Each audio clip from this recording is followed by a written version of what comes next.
I am grateful for the opportunity that has been given to me to address this great assembly. I feel a little embarrassed and a little overwhelmed by this occasion because this assembly represents the world community, and whether we who are present here are big men and women or small, we represent a mighty cause, and something of the greatness of that cause falls upon us too, and for the moment makes us greater perhaps than we are. Therefore, in venturing to address this assembly, I feel embarrassed. You have been dealing with intricate and difficult problems, and I do not venture on this occasion to say anything about those great problems that confront you. You can carry the burdens and sorrows of the world, but in dealing with those problems, I have often wondered whether the approach that is normally made to them is the right one or not. The Charter of the United Nations in noble language has laid down the principles and the purposes of this great organization. I do not think it would be possible to improve upon that language.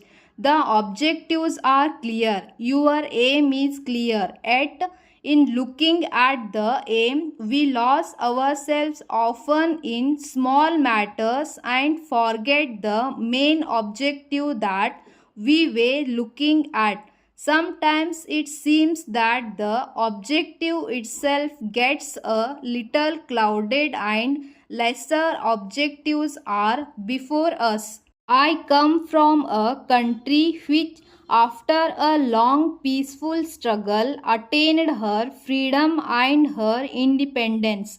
In these long years of struggle, we were taught by our great leader never to forget not only the objectives we had but also the methods whereby we would achieve those objectives. Always he laid stress on this, that it was not good enough to have a good objective, that it was equally important that the means of attaining those objectives were good, because means were always as important as ends.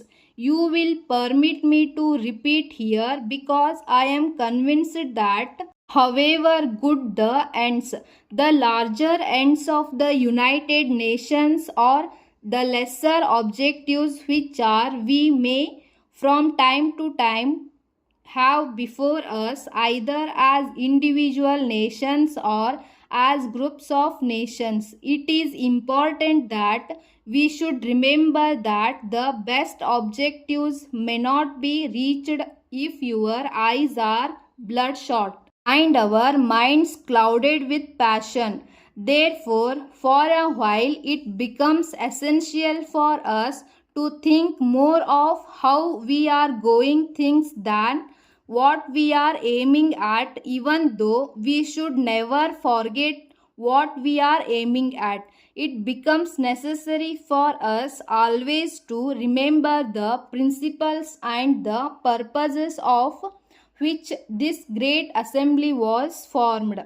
This assembly took shape after two mighty wars, and as a consequences of those wars, surely the lessons of those wars have been that out of hatred and violence you will not build peace. The lesson of history, the long course of history, and more especially the lesson of last two great wars which have devastated humanity has been that out of hatred and violence only hatred and violence will come. We have got into a cycle of hatred and violence, and not the most brilliant debate will get you out of it unless you look some other way and find some other means. It is obvious that if you continue in this cycle and have wars, which this assembly was especially meant to avoid and prevent, the result will not only be tremendous devastation all over the world, but also that no individual power of group achieve its objective.